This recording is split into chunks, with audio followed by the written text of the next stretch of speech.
तो दोस्तों आजकल तो हम लोग के सबके घरों में बहुत शांति है। घर में कोई बहस नहीं हो रही है क्योंकि सब खाना घर में खा रहे हैं। कोई बाहर का खाना नहीं खा रहा है और सब घर वाले खुश हैं कि आजकल सब सेफ हैं। सबको अच्छा खाना मिल रहा है। तो बड़ों और बच्चों में भी बहस नहीं हो रही है। तो चलो हम आज इसी टॉपिक के ऊपर डिस्कस करते हैं। जो हमारा आज का टॉपिक है हम उसी को करेंगे। खाद्य गुणवत्ता और खाद्य सुरक्षा, that is food quality and food safety. इसमें अब हम क्या क्या पढ़ने वाले हैं? खाद्य सुरक्षा और गुणवत्ता से संबंधित विभिन्न मुद्दों का महत्व जानेंगे और खाद्य जनित रोग कैसे होते हैं, वो किस तरह से फैलते हैं, इसके बारे में भी हम आज एक इंट्रोडक्शन लेंगे।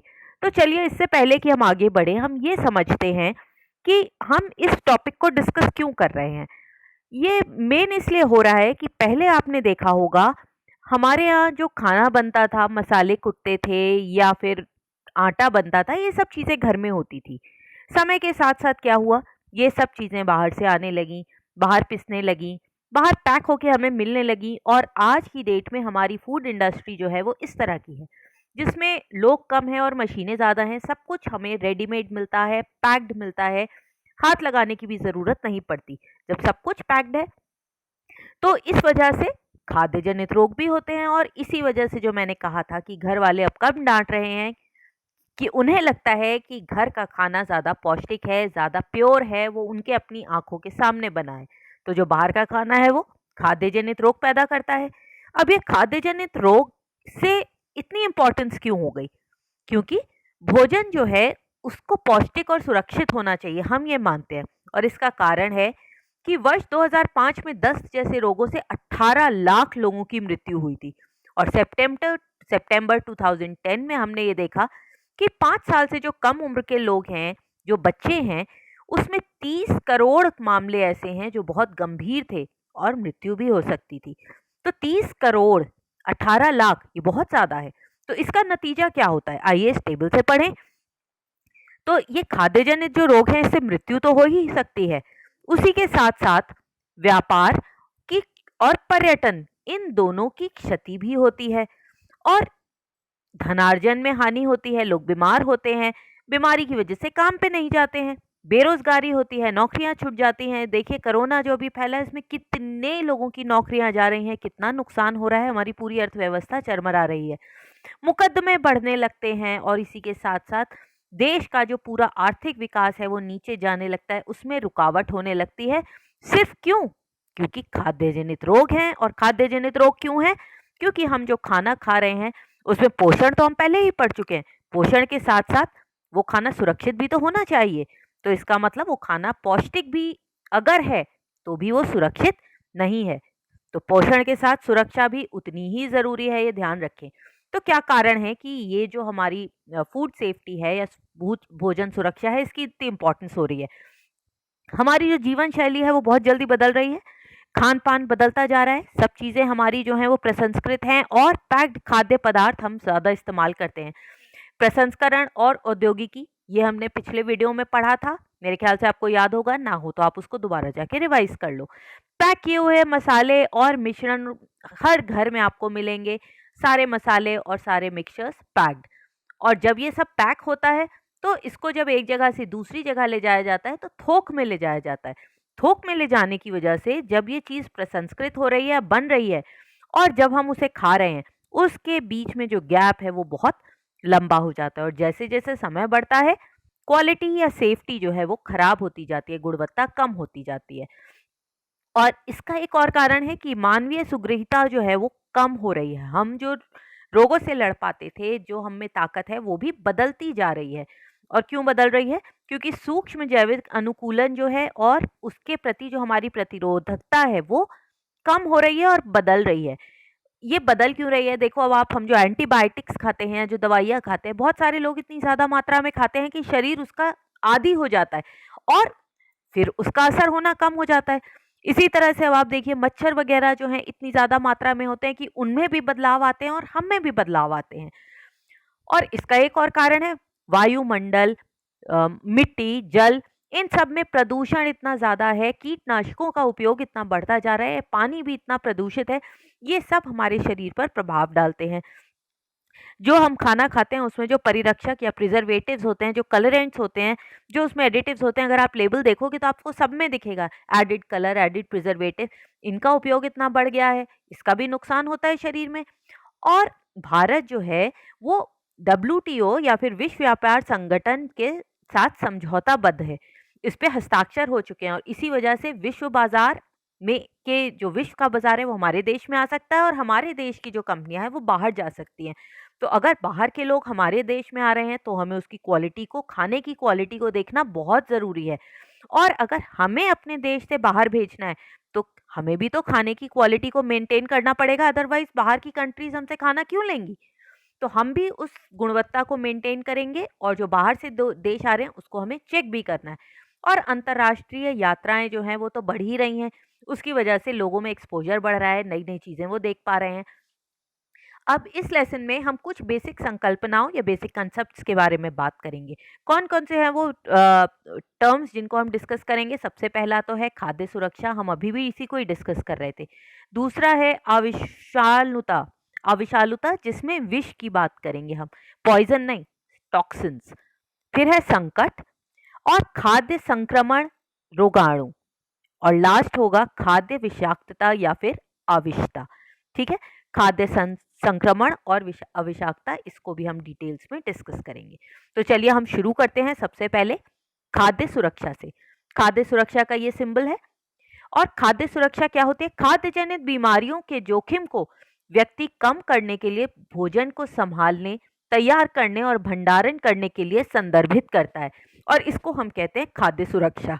इससे क्या होता है? इससे ये सुनिश्चित हो जाता है कि खाद्य पदार्थ उपभोक्ताओं को किसी भी प्रकार से हानि नहीं पहुंचाएंगे और वो खाने में सेफ हैं। अब इसमें भी हमें ये दो टर्म्स डिस्कस करने हैं जो हमने पीछे देखे थे, अविषालुता और संकट। इन दोनों चीजों को जब हम हटा देते हैं तो वो जो भोजन है वो सुरक्षित हो जाता है। अब ये अविषालुता या फिर टॉक्सिसिटी, ये होता क्या है? किसी भी पदार्थ की किसी प्रकार से और किसी भी परिस्थिति में क्षति उत्पन्न करने की जो क्षमता होती है उसे हम कहते हैं टॉक्सिसिटी या अविषालुता। अब इसमें क्या है, कोई भी पदार्थ, ज्यादातर पदार्थ जो है वो नुकसान देते हैं। हम अगर उसे सीमित मात्रा में खाते हैं तो वो नुकसान नहीं देते, जैसी मात्रा बढ़ती है वो नुकसान देते हैं। तो कुछ ना कुछ मात्रा में हर चीज में टॉक्सिन्स होते हैं। वो आप देखिए हवा में भी हैं, पानी में भी हैं, जल में भी हैं, जैसा कि हमें इस डायग्राम में से नजर आ रहा है। अब इन खानों में भी आप देखिए, ये जो हमें पैक्ड फूड्स मिलते हैं, एमएसजी, एस्पिरेट, इन सब चीजों में जो है टॉक्सिन्स होते हैं और ये हमारे शरीर को नुकसान देते हैं। ये तो बहुत ही कॉमन एग्जाम्पल है। आप टमाटर में देख रहे हो इंजेक्शंस लग रहे हैं, ये भी टॉक्सिन्स है। तो खाद्य विषाक्तता पदार्थ अणुओं की एक विशाल विविधता वाले पदार्थ हैं, बहुत सारी इसमें वैरायटी है।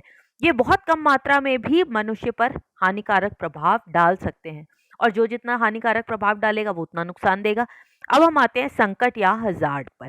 संकट क्या है? खतरा वह सापेक्षित संभावना है कि जब पदार्थ को किसी प्रस्तावित तरीके और मात्रा में प्रयुक्त ना किया जाए। मैंने अभी कहा हर चीज हमें नुकसान देती है अगर मात्रा में ना हो, तो अगर वो मात्रा में और तरीके से यूज ना की जाए तो उसके फलस्वरूप क्षति हो सकती है और उस क्षति को हम कहते हैं संकट या खतरा। अब इस डायग्राम से आप समझने की कोशिश करो, ये जो पूरा फनल है हमारा, ये एक संकट है। ये तीन तरह के हैं, भौतिक, रासायनिक और जैविक। अगर इसमें से कोई भी संकट होगा तो इस फिल्टर में से हमें क्या मिलेगा? उपभोक्ताओं के स्वास्थ्य पर विपरीत प्रभाव। तो इस फिल्टर में से जो छन कर आएगा वो सिर्फ बीमारियां होंगी और हमारा स्वास्थ्य खराब होगा। अब ये जो हमने तीन तरह के संकट पढ़े हैं, भौतिक, रासायनिक और जैविक, इनके बारे में पढ़ते हैं। तो भौतिक संकट क्या है? कोई भी भौतिक पदार्थ हो सकता है जो सामान्यतः खाद्य पदार्थों में नहीं पाया जाता। जो खाने की चीजों में मिलता है वो नहीं है, जो नहीं पाया जाता, जो रोग उत्पन्न कर सकता है और आघात पहुंचा सकता है। इसका एग्जाम्पल लकड़ी, पत्थर, कीट, आंच, बाल, और इसका एक डायग्राम आपको बुक में भी दिया है, इसमें आपको सारे एग्जाम्पल्स मिल जाएंगे। बाल हो गए, बीड़ी सिगरेट हो गई, हड्डियां हो गई, हड्डी के टुकड़े हो गए, दियसलाई, कोई भी चीज अगर खाने में रह गई है, जैसे आप इस डायग्राम में देख रहे हो, खाने में कुछ लगा हुआ है, जो भी अगर चीज जो खाने में नहीं मिलती अगर वो है तो वो है भौतिक रसायन। उसके बाद हम आते हैं रासायनिक संकट। रासायनिक संकट या केमिकल हजार्ड्स ये वो रासायनिक हानिकारक पदार्थ होते हैं जो खाद्य पदार्थों में प्राकृतिक रूप से पाए जाते हैं। ये पाए भी जा सकते हैं और खाद्यों में जाने या अनजाने मिलाए भी जा सकते हैं। दोनों चीजें हो गई, प्राकृतिक भी हो गई और मिलाना भी हो गया। इसका एग्जाम्पल है कीटनाशक, रासायनिक अवशेष, विषैली धातुएं, पॉलीक्लोरिक बाइफिनाइल, परिरक्षक, खाद्य रंग, ये सब एग्जाम्पल्स हैं केमिकल्स के। और ये डायग्राम आपको बुक में दिया हुआ है। इसमें आप देखोगे खाद्य पदार्थों में जो अदृश्य रासायनिक संकट है जिसके बारे में हम देख भी नहीं सकते हैं, इसमें कीटनाशक है। जब आजकल आपने देखा होगा, ये बहुत सुनने में आया था कि जो जल भी इस्तेमाल हो रहा है उसमें भी इतने केमिकल्स हैं कि वो हरी सब्जियों तक में आ रहे हैं। जो किसान कीटनाशक इस्तेमाल करते हैं, पशु चिकित्सीय अवशेष होते हैं और अस्वीकृत खाद्य मिलावट है या फिर कोई भी तरह की मिलावट है, कोई रसायन उसमें मिलाया गया है, ये सब है हमारे केमिकल हजार्ड्स। यहाँ तक कि जो पैकेजिंग होती है प्लास्टिक की, ये प्लास्टिक भी नुकसान करता है और ये भी एक केमिकल हजार्ड है क्योंकि ये प्लास्टिक भी खाने से रिएक्ट करता है। और आखिरी जो हमारा है वो है बायोलॉजिकल या फिर जैविक संकट। अब जैविक संकट क्या है? विभिन्न जीवधारी जिनमें सूक्ष्म जीवी जीव सम्मिलित हैं। तो जो बहुत छोटे वाले जीव होते हैं वो भी इसमें सम्मिलित हैं। सूक्ष्म जीव जो खाद्य से संबंधित होते हैं और रोग उत्पन्न करते हैं, उन्हें हम खाद्य जनित रोगाणु कहते हैं। तो ये छोटे वाले जर्म्स होते हैं। इसमें आप देख रहे हो ये जो दिखाई देने वाले जैविक संकट हैं, ये दिखाई दे रहे हैं, जैसे मक्खी हो गई, कृमि हो गए या फिर वर्म्स हो गए, इसमें कॉकरोच आ जाता है, ये सब हमें दिखाई दे रहे हैं। जो नहीं दिखाई देते वो और भी ज्यादा खतरनाक है। ये आप देखिए, इसमें वो हैं जो हमें दिखाई नहीं देते। इसमें जीवाणु है, बैक्टीरिया है, वायरस है, प्रोटोजोआ है, फंगस है या फिर फफूंदी है, खमीर है, यीस्ट है। ये सब चीजें हमें दिखाई नहीं देती हैं, फिर भी ये हमें नुकसान पहुंचाती है। तो सूक्ष्म जीव रोगाणुओं से दो प्रकार की खाद्य जनित रोग उत्पन्न हो सकते हैं। जो पहला है वो है संक्रमण और जो दूसरा है वो है विषाक्तता, इन्फेक्शन और पॉइजनिंग। जैसे हमें कई बार जूस पीकर भी हो जाता है विषाक्तता, पॉइजनिंग। तो बहुत सारे जो हजार्ड्स हैं उसमें बायोलॉजिकल या फिर जैविक हजार्ड जो है वो सबसे ज़्यादा बीमारियों को पैदा करता है। और रोज़ नए-नए ऐसे ही सूक्ष्मजीव पैदा होते जा रहे हैं जिनके बारे में हमें पता भी नहीं होता। और आजकल तो हम कोरोना को वैसे ही झेल रहे हैं, कोरोना हो गया, H1N1 हो गया, ये सारे इन्फेक्शन। खाद्य संक्रमण रोगाणु, पहले हम इन्फेक्शन या संक्रमण की बात करते हैं। जीवों के शरीर में प्रवेश से उत्पन्न होता है और जो वहां पहुंचकर संख्या में बढ़ते चले जाते हैं और उसके बाद रोग उत्पन्न करते हैं। ये हमें एग्जाम्पल भी दिख रहा है ना सबको। अब इसका एग्जाम्पल हम सबसे पहला अगर देखें तो वो है सैल्मोनेला। सैल्मोनेला जो है वो बहुत तेजी से वृद्धि करते हैं और ये उसका डायग्राम है, सैल्मोनेला की पिक्चर है। और 20 मिनट में उनकी संख्या हमारे शरीर के अंदर दुगनी हो जाती है, डबल। और इसके लक्षण क्या है? दस्त, बुखार और पेट में ऐंठन, ये इसके लक्षण होते हैं। ये जीव जंतुओं के आंत्र में रहता है और वहीं पर उपस्थित रहता है। जब हम ये देखिए आप इस डायग्राम में, अगर हम दूध लेते हैं या मीट को खाते हैं तो ये वहां से हमारे शरीर में चला जाता है। और एक और तरीका है इसका, वो है पार संदूषण या क्रॉस कंटेमिनेशन। कैसे है? मान लो ये एक बोर्ड है, यहाँ पर एक चाकू रखा है, एक व्यक्ति आया जो ये सैल्मोनेला को कैरी कर रहा है, वो हमारे बालों वालों में या कहीं पे भी, उसके हाथ में भी हो सकता है, उसमें वो इन्फेक्शन है।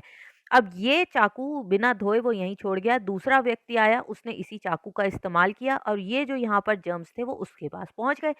इसे हम कहते हैं क्रॉस कंटामिनेशन या पारदूषण।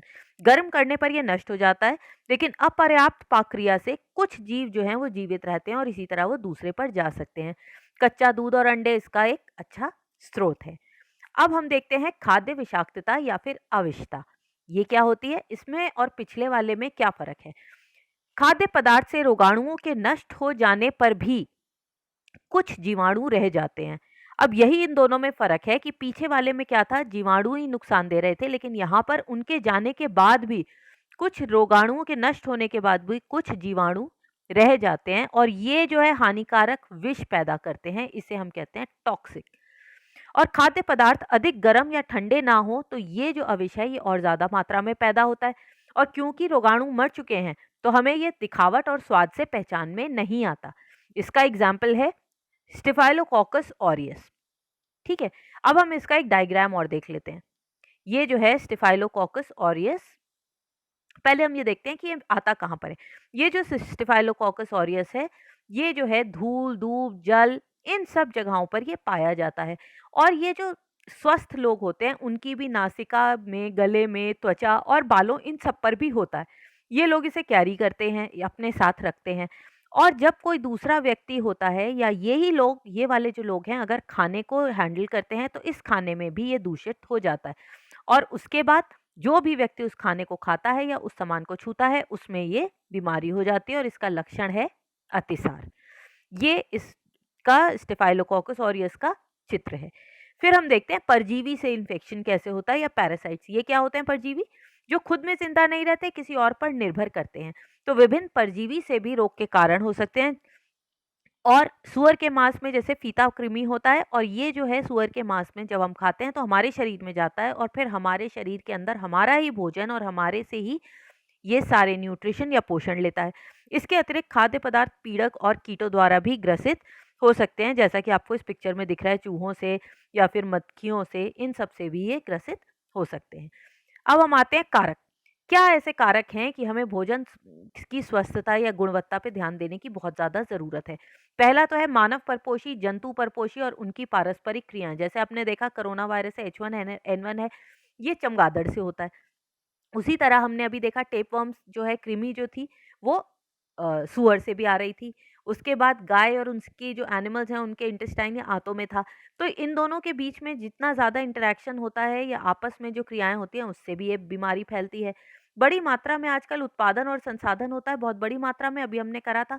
और जब बड़ी मात्रा में होता है समय ज़्यादा लगता है और उसमें वो खाना खराब हो सकता है। वैश्वीकरण हो रहा है, पूरी देश में हम अपना सामान भेज भी रहे हैं और वहाँ से आ भी रहा है, तो हमें खाने के क्वालिटी को पर ध्यान देना बहुत ज़रूरी है।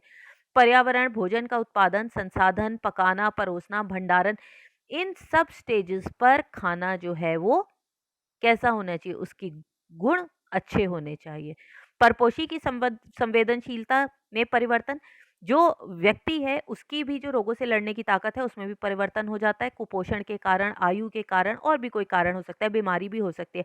नई जनसंख्या में भौगोलिक क्षेत्र, कौन सा व्यक्ति कहाँ रहता है, जो नई जनसंख्या आती जा रही है वो अलग तरह से, जैसे हमने अभी करा था, उसका जो रोगों से लड़ने की ताकत है वो अलग तरह की है।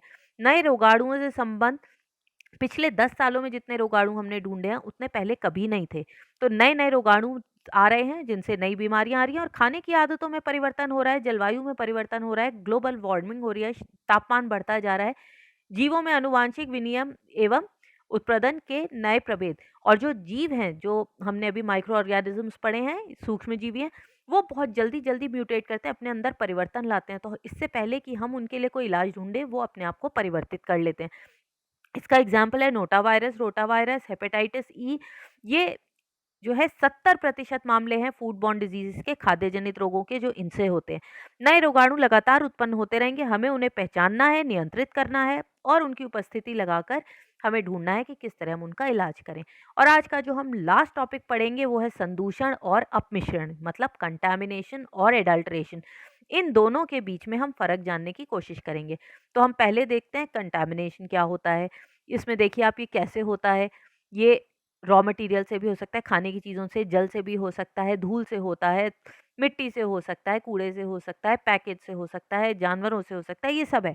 तो संसाधन एवं भंडारण के समय से पहले, बाद में या उसी समय खाद्य पदार्थ में हानिकारक, अखाद्य एवं आपत्तिजनक बाहरी पदार्थों की उपस्थिति, इनमें से अगर कोई भी है, तीनों में से हानिकारक है, खाद्य है या आपत्तिजनक है, तो ये जो उपस्थिति है ये संदूषण है या फिर कंटामिनेशन है। इसका एग्जाम्पल रसायन भी हो सकते हैं, सूक्ष्म जीवी भी हो सकते हैं और तनुकरी, जब हम किसी चीज को डाइल्यूट करते हैं, पतला करते हैं। दूसरा है हमारा अपमिश्रण या फिर अडल्ट्रेशन। इसमें बेईमानी या सस्ता करने के लिए कोई नकली सामान तैयार करना, उसे अशुद्ध करना, उसमें सस्ते या अनावश्यक अवयवों को मिलाना, ये सब कुछ अडल्ट्रेशन है। इसमें जानबूझकर भी हो सकता है या संयोगवश, अगर दोनों हैं उन दोनों में भी ये एडल्टरेशन में ही काउंट होगा। और खाद्य के गुणों और संगठनों को बदलता है और गुणवत्ता कम कर देता है। यही नहीं है कि बीमारी होना जरूरी है। जैसे हम अगर दूध में जल मिला दें, तो अगर हमने दूध में जल मिलाया, जल हो सकता है साफ हो और हमें नुकसान ना पहुंचाए, लेकिन दूध की गुणवत्ता में तो फर्क पड़ गया। तो अगर गुणवत्ता भी कम कर रहा है तो भी ये एडल्ट्रेशन है। या हमने मान लीजिए फुल क्रीम दूध कह के उसमें से मलाई निकाल ली, वो भी एडल्ट्रेशन है। इसका एग्जाम्पल देखिए संदूषण का। ये हमें टमाटर दिख रहा है, देखने में एकदम स्वस्थ है, लेकिन जब हम इसे माइक्रोस्कोप से या लेंस से देखते हैं तो हमें दिखता है कि इसके ऊपर बहुत सारे सूक्ष्म जीवी हैं और ये जो है इसे खराब करते हैं और हमें बीमार करते हैं। उसी तरह से ये देखिए काली मिर्च में पपीता मिलाया हुआ है। काली मिर्च और पपीते के बीज हैं, दोनों एक से हैं। तो पपीते का बीज हमें नुकसान ना भी करे, काली मिर्च की क्वालिटी या गुणवत्ता तो कम कर रहा है। ये जो है अपमिश्रण है। तो मेरे ख्याल से टॉपिक क्लियर हो गया होगा, आपको समझ में आ गया होगा कि हमें घर का खाना खाना क्यों अच्छा है। तो ऐसे ही वीडियो देखते रहिए, और अगर आपके कोई कमेंट्स हो तो इसको मेरे को आप कमेंट बॉक्स में बताइए। Thank you.